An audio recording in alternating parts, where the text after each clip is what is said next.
குட்டி படா சோக்கா இருக்கா வரவாத்தியார. ஏய் எக்ஸாம் கிட்ட வந்துருச்சு, விளையாடாம படிக்கணும். ஆமாண்டி. ஐயா அதுக்கு என்ன சிரிப்பண்டி கிடக்கு. சீ போடி. டேய் பச்சை வாங்கலாம். டேய் புறோட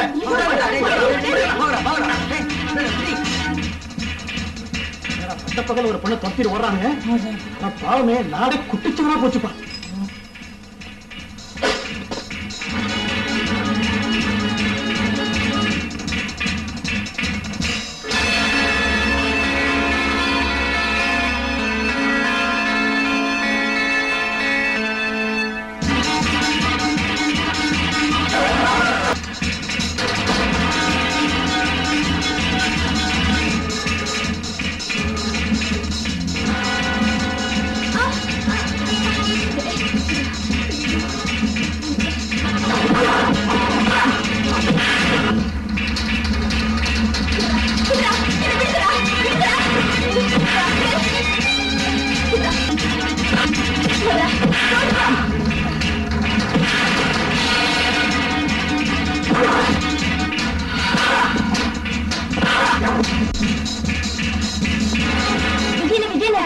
என்னம்மா? உன் தங்கச்சியை 4 மடங்கு துரத்திட்டு போறாங்க.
என்னாச்சுமா? தங்கச்சி தங்கச்சி தங்கச்சி தங்கச்சி தங்கச்சி உன்னை இந்த கதிக்கு ஆளாக்குற பாவிகள் அத்தனை பேரையும் பழி வாங்காம நான் சாக மாட்டேன். அதுதான் என் லட்சியம். உண்மையில ஆன ஆளுவற்ற இடத்துல ஒருத்தன் கொலை பண்ணதுக்காக உன்னை கைது செய்யறேன். ஆமா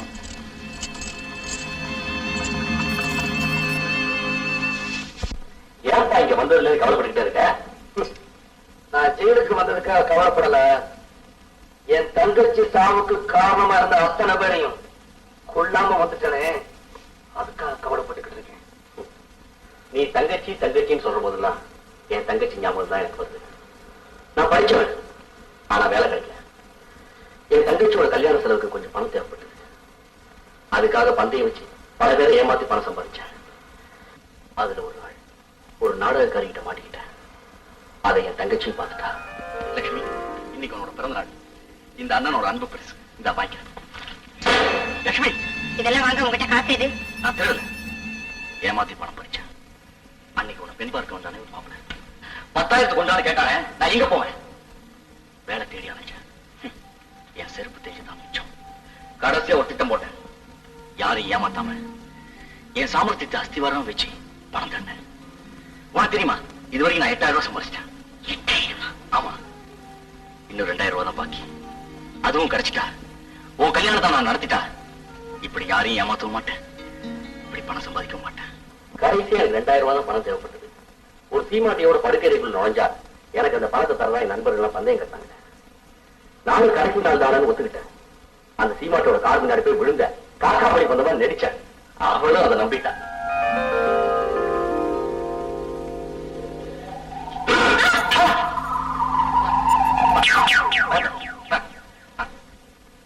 எனக்கு காக்கா வழி பண்ணு நீங்க எல்லாம் நம்பிட்டீங்கல்ல, அது போதும், நான் பொழைச்சுக்குவேன். தம்பி என்னப்பா சொல்ற? ஆமாக்கா, எனக்கு சினிமாவில் நடிக்கணும் ரொம்ப ஆசை. உன் மூஞ்சிக்கு நடிப்பே வராமல் என் ஃப்ரெண்ட்ஸ் கிட்ட கொண்டு வாங்க. அதான் ஒரு சின்ன சோதனை. படிச்ச நீங்களே ஏமாத்தீங்களே, அது போதும், நான் வரேன். பாப்பா நெல்லுப்பா.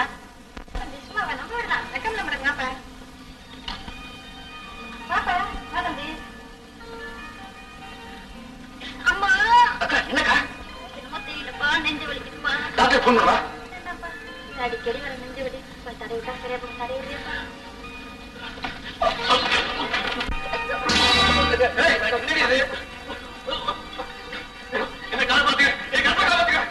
வீடா விபச்சாரம் பண்ணிட்டியா? உன்னை பத்தி பல பேர் பல விதமா சொன்னாங்க. ஆனா நான் நம்பல. இப்ப உன்னை நேரைய பார்த்துட்டேன். வானமுள்ள எந்த புருஷனும் உன்னோட வாழ மாட்டாண்டி. அடி கழுத. பெண்டாட்டியை கொண்டு அந்த படுபாவி பழைய ஏமல சுமத்தான். நானும் இங்க வந்துட்டேன். ஆமா, ஒரு தங்கச்சி எங்க இருக்கு? புதுக்குடி வேணும். சொந்த ஊர். அங்க உறவுக்காரன் வீட்டுல இருக்கா. அந்த ஊர் பள்ளிக்கூடத்துல ஆசிரியர் வேலை பார்க்கறதா எனக்கு லெட்டர் எழுதிருக்கா. நீ உன் தங்கச்சியை பார்க்கணும். நான் என் தங்கச்சியை கொண்டவங்களை தேடணும். அதுக்கு வழி இங்கிருந்து தப்பிக்கிறது தான்.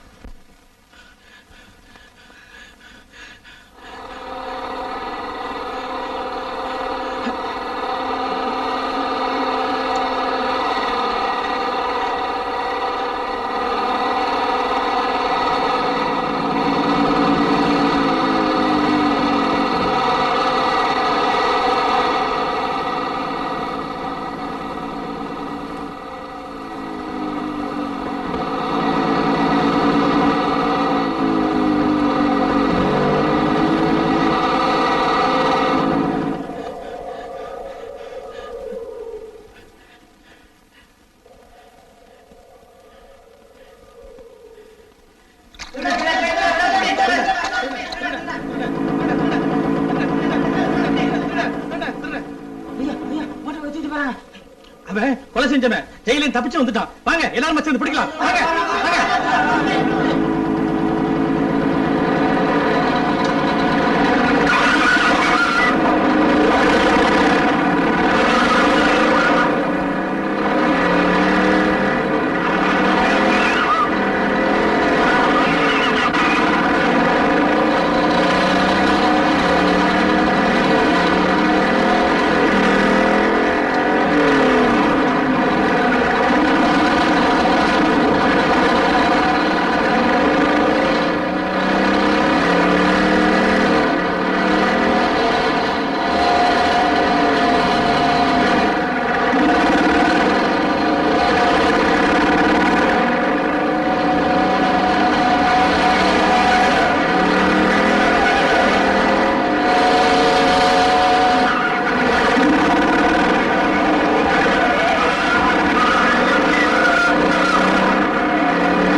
ஏய் ரவி, ஏதுடா அந்த துணி எல்லாம்? ஏய், எப்படியோ கிடைச்சது, போட்டுக்கடா.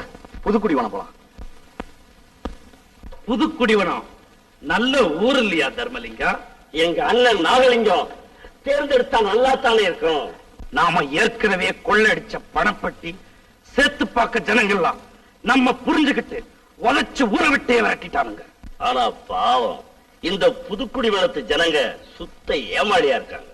அதனால தான் சொல்றேன், நான் வழக்கப்படி பெரிய மனுஷனாவே நடிக்கிறேன். நீ எங்கேயாவது மறைஞ்சிருந்து இந்த ஊரையே கொள்ளையடி. அதுக்கப்புறம் அகப்பட்டதை சுருட்டிக்கிட்டு அடுத்த ஒரு பாப்போம். அதுக்காகத்தானே தம்பி நாம ஜென்மமே எடுத்திருக்கிறோம். 2 கைதிகள் ஜெயில விட்டு தப்பிச்சு போயிருக்காங்க. உங்களால கண்டுபிடிக்க முடியல இல்ல சார்? அவங்க ரொம்ப சாமர்த்தியமா தப்பிச்சிட்டாங்க சார். அவங்கள தேடி கண்டுபிடிக்கிறதுக்காக இந்த நகரத்தை சுற்றி உள்ள எல்லா கிராமத்துக்கும் போலீஸ் அமைச்சிருக்கு சார். எல்லா ஸ்டேஷனுக்கும் தகவல் கொடுத்துருக்கோம் சார். சரி, சீக்கிரம் கண்டுபிடிங்க. Yes sir. ஐயா, இங்க நாகலிங்கங்கிறது சத்தம் போட்டு அப்படியே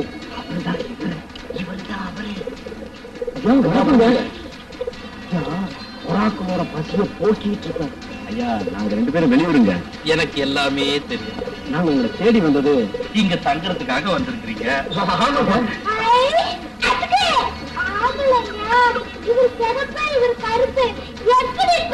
இவர் பௌர்ணமியில பிறந்தா, அவர் அமாவாசையில பிறந்தா. ஏய், மாத்தி சொல்லாதடா, எனக்கு எல்லாமே தெரியும். பாப்பா வந்திருக்கிற விருந்தாளிக்கு குடிக்கிட்டு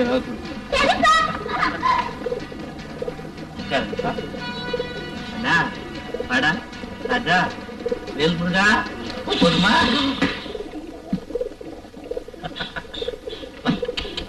தம்பி, நீங்க எத்தனை நாள் வேணா இங்க தங்கலாம், என்ன வேணா சாப்பிடலாம், எப்ப வேணா வரலாம், எப்ப வேணா போலாம். ஐயா, நீங்க ஒரு தெய்வம்னு சொல்லுவேன். தெய்வத்துக்கு சேர வேண்டிய பெருமையை நான் தட்டி பறிச்சிடக்கூடாது பாரு. அதனாலதான் என் கழுத்திலேயே கட்டி வச்சிருக்கிறேன். சரி சரி, கொடுமா. கொடுமா.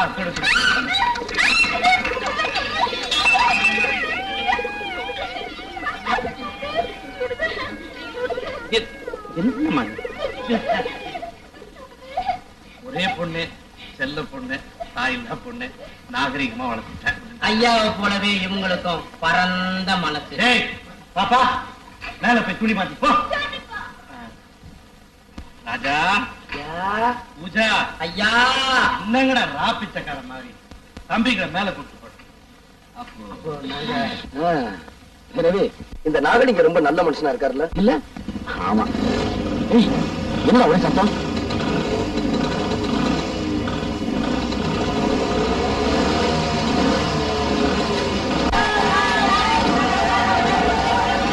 மாதிரி மாசம் மாசம் வீசி இருக்கு. நீங்க தப்பிச்சிருங்க, அந்த ஏழைகளை காப்பாற்ற வேண்டாமா? தேவையில்லாத தேசத்துல நாட்டுக்கு தியாகம் பண்ணவெல்லாம் நடு ரோட்ல நின்றுட்டு இருக்கிறான். ஊருக்கு உபகாரம் பண்ணிட்டு உருப்படாம போக சொல்றியா? உங்களுக்கு பயம்னா வழியை விடுங்க, நாங்க போய் நகரத்தை தடுக்கிறோம். உங்க உயிரை காப்பாத்திக்கணும்னா நான் சொல்றது கேளு. தயவு செய்து மேல போ, ப்ளீஸ் போங்கப்பா.